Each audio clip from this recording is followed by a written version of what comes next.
Is SEO dead for content creators? If you're a food blogger who's watched your traffic disappear thanks to AI, you're probably thinking the answer is yes. But what if I told you there's still a way to win? I'm Jillian Leslie, co-founder of MiloTree. I help content creators turn their blogs into profitable businesses by selling digital products and growing their audiences. Speaking of which, if you want to start monetizing beyond just hoping the Google gods send you traffic, sign up for a free MiloTree account where you get to offer one freebie, sell one digital product, and add a social media pop-up to your blog to grow your following. Head to milotree.com to sign up and join thousands of other bloggers finding success. Today, I'm talking with Steven Schneider, an SEO expert from Trio SEO, who works with major brands, and he's going to break down exactly why SEO isn't dead. It's just evolving. He'll share the new rules of the game and how you can actually use this shift to build a more profitable business. We're covering why authority matters more than ever, the one strategy that's working right now for his clients, and why your newsletter might be more valuable than your Google rankings. So, without further delay, here is my interview with Steven Schneider.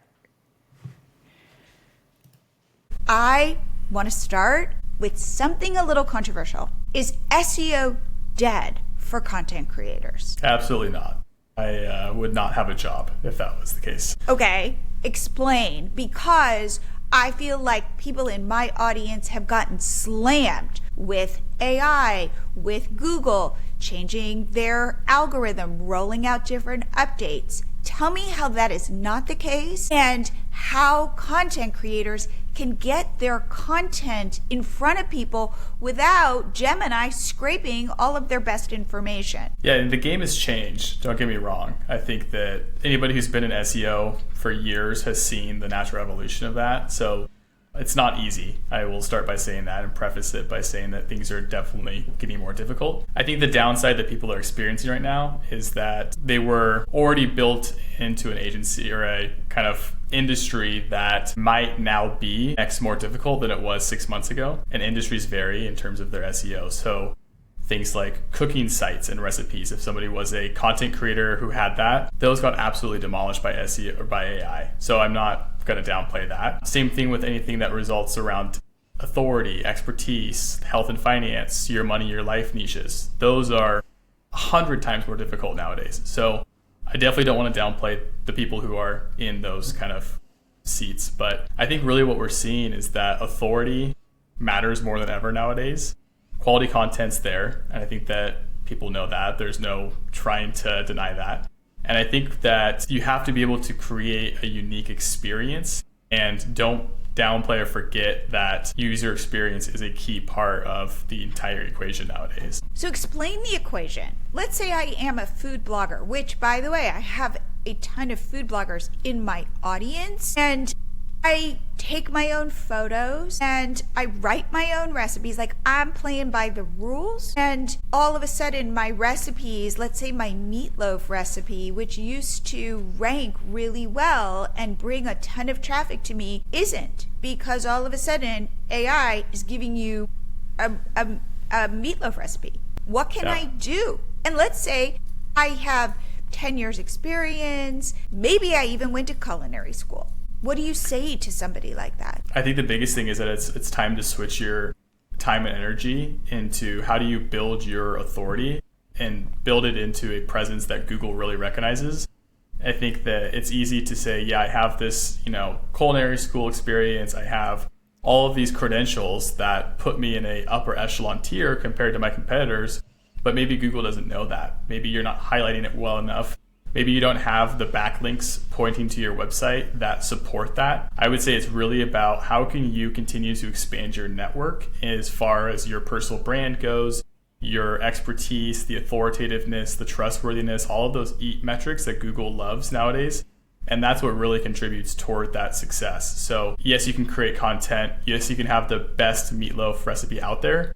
But at the end of the day, part of that equation is also making sure that other links, other sites are pointing to yours And so your time and energy is just going to be dispersed nowadays between writing content and also managing those relationships to get those backlinks and support the authority of your site long term. So I had read something similar, which is your expertise really matters, but it's not putting all of that information in your about page. It's Right. now showing Google in a variety of ways. But so you're saying I need to reach out to other bloggers to, like, how would I do, what is the strategy? Yeah, so there's two parts I would say. The main one I would say is how do you portray or display your expertise on a page-by-page basis, whether it's in your blog or on the key pages of your site, whether it's going to be about page, home page, etc. So if it's your blog, for example, you absolutely must have a bio with a great photo on your site, and hopefully that bio links to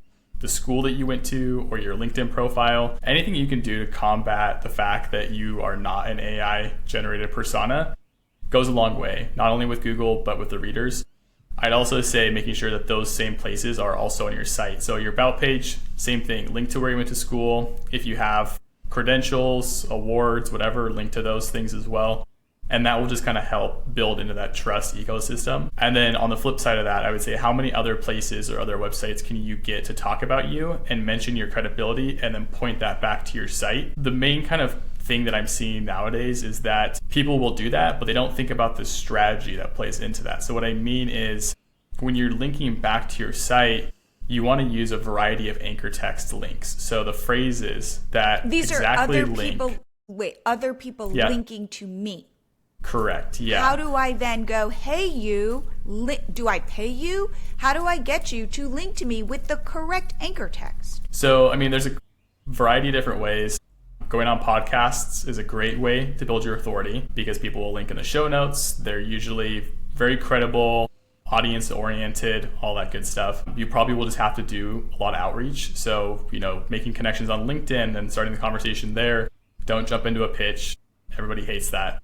Like, actually be a good human being and warm up the conversation, be friendly, and then see if they have an article on their website or a blog and see if you can offer some sort of like expert quote or opinion. So if you go to their website and you see that their blog and they have a recipe that maybe you specialize in, maybe it's like pesto pasta recipe, could you then say, hey, I have this great little secret hack. Can I offer a 2 to 3 sentence quote about what would really spruce up that? Or maybe it's, what kind of wine pairs with that recipe that just is the best wine. So little things like that kind of allow them to gain value out of that relationship. They can go in there, quickly update it, give them the content, don't make them write it. Anything you can do to reduce friction. Say, hey, I love this blog you wrote. I added 2 or 3 thoughts of my own. Was wondering if you would go in there, add my quote and link back to my site. And then where that link is, whether it's quoted by Steven Schneider or however you choose to situate that, whether it's linking to your brand, is what then builds credibility. But I don't want to go to them and say, I'll link to you if you link to me. Or do I? I would pick your battles there. So if you think it's a really good site to get a link from, and you should be doing research like using Ahrefs or SEMrush to see what authority that website can offer you. If they ask for a reciprocal link, use it sparingly. It should not be a every single time sort of thing. That's what you don't want. It's bad SEO best practice. But if somebody's like, hey, would you mind sharing the love and doing the same thing to me? And you've already gained 100 links elsewhere, this one is not going to hurt you. It's kind of say, okay, like I'll scratch your back if you scratch mine thing. What about paying for links? It's a gray area. Google obviously doesn't like it. They say it's against the rules, but at some point you have to pay for some people's time. And that's kind of how I think the conversation nowadays in 2025 has really evolved, is because nothing's free. I mean, you're not paying for the link straight up. What Google wants to avoid is that you are paying for $5, $10 links and getting 1,000 of them. But if it's a legit company and they have a journalist on staff and it's going to cost them time and energy and resources to go in there and do that task, like, they probably should be compensated to some degree. I would say that the level of compensation is probably where there's some give and take, but it's not as black and white as like, oh, I'm paying for this link. It's like, yes, you are, but like a good lawyer, you could probably argue that you aren't, or you're paying for the time. So now, what can I expect? Because I've gotten to the place where if I go to Google and I search and the AI response is not at the top of the page, I'm now disappointed, which as somebody who works in this world, I am at cross purposes with myself because I go, wait a minute, Google, you now want me to click on a blue link to get my answer. I want you to serve that answer up to me. yeah, I think that it's definitely niche and industry specific, and Google is just doing its best. Like it doesn't know what you want. It doesn't know how to answer it. We saw this with featured snippets when those came out years ago, is that they would try to create a curated expense that streamlined the answer within a millisecond. But those aren't always what you're looking for. It could try your best guess based on data and all that sort of stuff, but usually that's not always the case. So I would say kind of take it with a grain of salt. And if you see that something doesn't have an AI answer, then maybe they're still working on it. And maybe that's also a good opportunity for you to recognize that, hey, maybe there's a good opportunity with content here that they're not curating an AI result. Can I compete within the search results and curate a piece of content that is better than what's currently here? Now, I get it. If I want to buy a bicycle, I don't want an AI answer. I want a link to a bicycle. Yeah. But it's just that I'm starting to get very used to things being answered with AI. And I feel like that's only going to grow.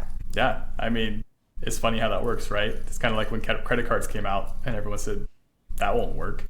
Same thing with the iPhone. I mean, it's the natural evolution of tech is for it to be resisted and then adopted and loved. And I think that that's what we're going to see more and more of. The other coin to the conversation, I would say, is not how can I rank on Google and battle AI? How can I join AI and get ranked within ChatGPT, Perplexity, and all of that sort of stuff? Because the game is going to change. Let's talk about that and how you talk to your clients as an SEO. So tell me then, what does that future look like? From what we've seen so far, I mean, it's definitely an evolving landscape, and I wish I had the answers to that perfectly because my life would be a million times easier. But it still brings back to quality content, expertise, and authoritativeness and trust. So a lot of our clients right now are already ranking in AI. And spoiler alert, we're not doing anything to do special. Like, we are prioritizing quality content and authority. Those are the two There's core no pillars. way now to be, say, writing for AI, or are you thinking about that at least in the back of your mind when creating content or advising clients? We prioritize what works well for Google and what works well for users. That is what good SEO, in my opinion, is at the end of the day. Everyone tries to create content and try to figure out the algorithm and work in ways to get and bend corners on Google, when really SEO is about the user at the end of the day. How do you create the best experience possible to deliver an answer to their problem? And so if you write in conversational formats, you write in funny tones and gestures, things like you and I are talking about, just like conversationally, I always kind of remind people that, obviously we're talking about SEO, but we don't say SEO in every sentence. So we can kind of read between the lines as humans, knowing what we're talking about at a higher level. And that's how content should be too. So as you're creating content for humans, that's what resonates with Google and LLMs. And then authority is really the last piece of the puzzle. Does it come from an expert?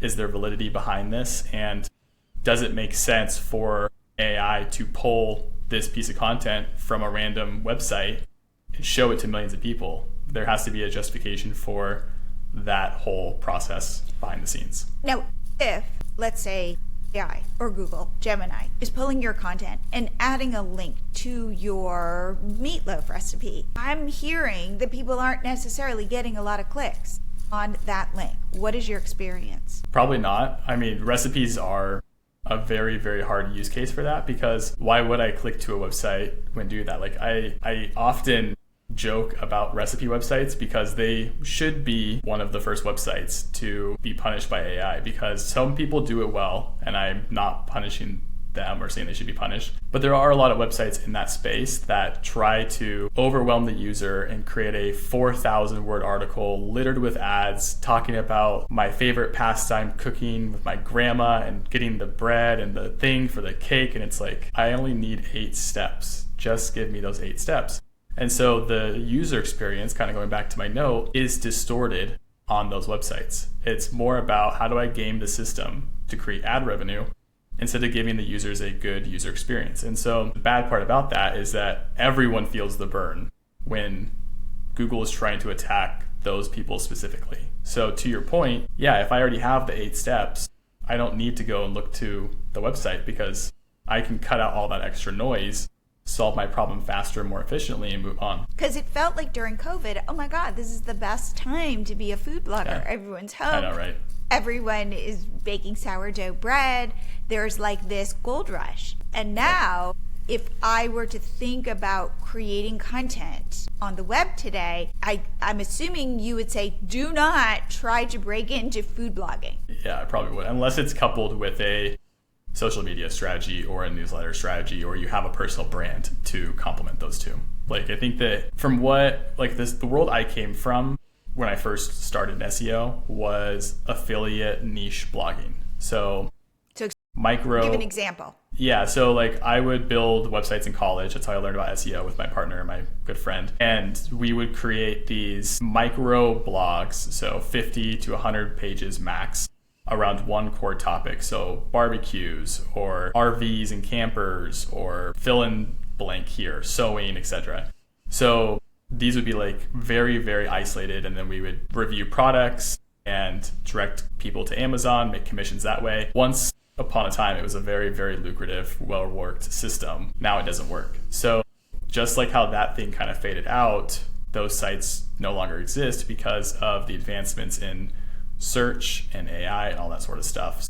Kind of going back to what I was saying, it's just a natural evolution that things will kind of come and go and there'll be new opportunities, and the system that once worked might not always work forever. Right. There are always these opportunities. And then I think as people rush in and technology changes, they just kind of, go away. And you need to figure out then what is the next opportunity. Again, with our software Milo Tree, what we're seeing is a lot of these content creators are recognizing we need to monetize in new ways. We need to step into being brands ourselves, people that so that we can then sell our expertise. So therefore, for your clients, what do you recommend in terms of like give me a typical client that you work with, and what is the what is the goal of their SEO strategy in terms of monetizing? Yeah, so what we do, we typically work with B2B and SaaS clients and help them create a content strategy that is very high intent focused, very bottom of the funnel topic focused. Wait, bottom of the funnel or top of the funnel? Like bottom of the funnel? Very ROI focused. So all of the topics that we hit early on have a very high intent to convert into a sale or a lead. To purchase. Correct, yeah. Okay, so for anybody listening, top of the funnel, people don't know you, they have a problem, ooh, maybe this could be my solution. Then you warm them up with middle of the funnel content, like, hey, let's lead you to potentially this solution. And then what you're working on is, okay, you want this? Click here, buy now. Exactly, yeah. I mean, that's, because at the end of the day, SEO is only worth investing in if it makes money, right? So why would you spend money on top of the funnel content that gives you a lot of traffic, a lot of vanity metrics, a lot of, ooh, shiny object, look at my traffic, but money is what we all care about in business. So previously, though, for these content creators, like our Meatloaf food blogger, she could make money with top of the funnel because all these people who do not know her end up on her site, and she's got tons of ads on her site. And for a while, there was good money in those ads. So she wants you to come back and maybe wants you to get on her email list. But in reality, she's just hoping or banking on the fact that Google is just going to continue to drive traffic to her for people searching for meatloaf. Yeah, and I would actually push back a little bit on that. I think that there's way more money in actually growing a newsletter than growing it from ads and ad spend. Ad spend is like pennies on the dollar. Newsletters are like dollars per subscriber. And you're saying paid newsletters. No, free. I would say like grow a free newsletter nowadays if you are that meatloaf blogger. Like, Okay. because like the way I like to think about business is like, how do I attract as many people as possible to a site? Like traffic is one of the harder long-term things to acquire. But once you have traffic, like hard part's done, you can just start pulling different levers and figuring out what works. So if you have this recipe site and you have 10, 20,000 organic visitors per month across the board and no way to monetize it, okay, could you grow a newsletter for free, start delivering better content there? Maybe that's in the form of video content or shorts or reels or personalized experience, whatever that looks like. Then you now have a committed following. So this person, whoever signs up for the newsletter, is now ingrained with your brand and the ecosystem within that brand and way more inclined to purchase from you long term. So Got it. So this over is time, what I say, which is then you need stuff to sell to them. right. So like in that case, maybe it's, and I think that like people get, like that's where they freeze and they're like, how do I do this? And so if you are that blogger that's in the recipe site, maybe you just compile all of the recipes into a 50-page PDF and you put it on Amazon Kindle Direct Publishing for free. And you upload the PDF and you sell a book. And that book is now or do it on $9.99. That's what our software does. Exactly. Like there's so many systems out there that will help facilitate the process for you. All you need is a audience to drop that little product to, and your work there is done. So I think that's the name of the game nowadays. And I feel that I have been saying this now for a long time, which is the best way to sell is through email, through your newsletter. That is gold. Plus, nobody can take it away from you. So Google can be very finicky and fickle, but if I own you in my newsletter and I, though, deliver you content that works for you, meaning like I have to keep up my end of that relationship. So it's a little different in my view. I say SEO back maybe 5 years ago, you could kind of game it. There were strategies. Sure. Not even kind of, like you could absolutely game it. Right. And so therefore you're just writing for Google, even though people and SEOs would come on my show and go, no, you're writing for the user. You're writing for the person who's going to read your content. And honestly, you were, but you really weren't, because you're saying, no, this is what Google's going to reward me with. Exactly what you're saying. I'm going to write a 4,000 word article on this topic with tons of keywords, because I know that works on Google. With your newsletter, all of a sudden now it's, I think, you showing up as a real person, providing real value. Like you can't hide or game it in the same way. Yeah, and I think that there are also like, I think that like one of my favorite things to do for clients is to create like a calculator or a digital asset, something that actually is what seems to be a very difficult thing to create and put on your website. It's not really that difficult in reality. Like you could probably hire somebody to help you and get it done for $500. That $500 sounds like a lot, and very well could be to whoever's listening. But at the same time, what is the value that that $500 investment could create you long term? So one of our clients uses the calculators to drive all of their leads. And so when they came to us one day, they said, hey, we have this calculator. It's one of the best in the industries. And what does it calculate? What does it calculate? Business valuations. So you can put in your business valuation, and it's for an M&A company. And then you get all of the fancy data about how much you could sell your company for, good stuff. So what they said is that we have the calculator. If you can just drive as much traffic as possible to this thing, we'll be happy. And said, okay, done deal. So we created all this blog content around valuations and companies, etc. And they get a great amount of leads per month because people just go and leverage that. The calculator output says, hey, if you want the full report, we'll email it to you. They collect the email address, it gets sent to them. Same thing. They're tied into the newsletter now. So it's like, it really builds into the ecosystem of the brand. But what started that entire process was a fun, engaging, easy to use asset that the brand owns and the user finds value in. And in fact, there's a website, and I don't remember what it was, where you can buy these little widgets that are like calculators, little pieces of value. In fact, I talked to a lot of food bloggers, as I shared. One of the most popular niches is gluten-free. Oh, yeah. And therefore, do you know what I tell every gluten-free blogger? Have a lead magnet, just a free PDF. And all it does is it says, if you want to use this flour, like a regular flour in a recipe. Okay, how to make it gluten-free? Substitute it with this. Use, corn flour or whatever, and how to do that. And literally that is how they get email signups. Because if you're gluten-free, especially new to it, and you want to go bake something and you come across a recipe, you just want that easy calculation of what to use.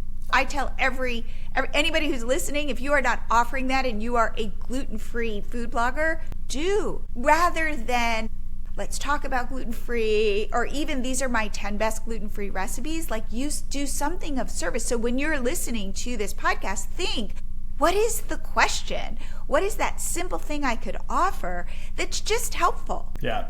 And not only that, but like, take it one step further. And if they are expecting a certain output, give them 3 to 5 extra freebies and say, hey, thanks for using our calculator. As an added benefit, we're going to send you our top 10 favorite recipes, our 5 favorite wines to be paired with the next pasta dish, or et cetera, et cetera, et cetera. And they'll be like, wow, I cannot believe that I got all this immense value from this little tool and this no-name brand. Of course, I'm going to want to sign up for future newsletters, because you just wowed them within a millisecond of being on the site. And now they're looking forward to the next thing that you have to offer them. So go into every kind of interaction with, how can I deliver way more value than someone ever expected, so that they have no reason to ever deny a future newsletter, email, outreach, etc. That's such great advice. But what it does, though, is it puts the onus on you, the content creator, to be a little more creative. So therefore, what I recommend is you go to ChatGPT and you go, hey, how can I think about this? What can I offer? Use them as your thought partner, so that you go beyond just the prescriptive formula that so many content creators have internalized. Like, here is how to structure a blog post so Google sees it. Now, is there still value in all of that stuff as well? Schema or structuring content in a certain way? What are your recommendations for that?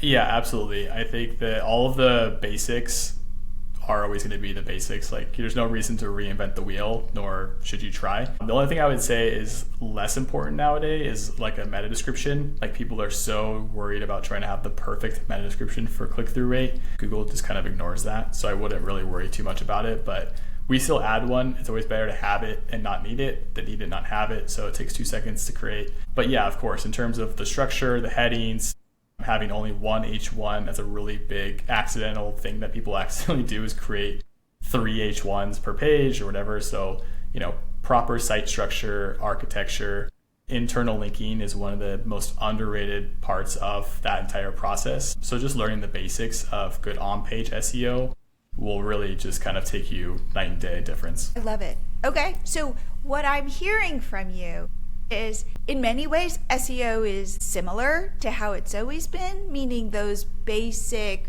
like the hygiene of SEO is the same. Yeah. But what you're saying is you can't just do it the way you've always done it and hope that you get the same results.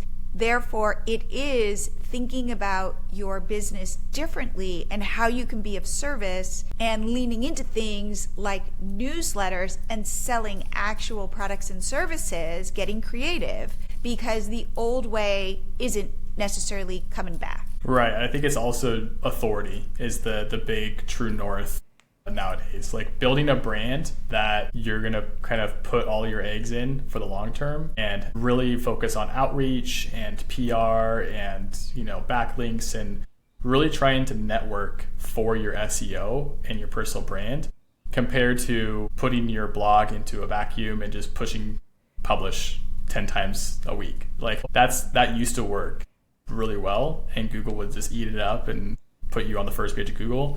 Nowadays, it needs a reason to say, okay, we have 5 options. Which one is the most credible and which one has the most expertise? And that's the one we're going to put on the first page. So hopefully that is you. And if it's not, how do you get to that point? I think that's such great advice. Okay, Steven, if people want to learn more about you, ask you questions, where should they go? Yeah, I'm very active on LinkedIn. I'm there every day. You can send me a DM, connection request. Would love to talk to you. You can also find me at trioseo.com, TRIOSEO.com. You can also just Google Trio SEO, Steven Schneider. One way or another, you'll find me. I always joke that if you can't find me, then I'm doing my job wrong. So Okay, good. And I'm going to say you are still bullish on SEO. 100%. Yeah. I love hearing that. I love it. Well, wonderful. Well, Steven, I have to say, thank you so much for coming on the show. Thanks, Jillian. This is great.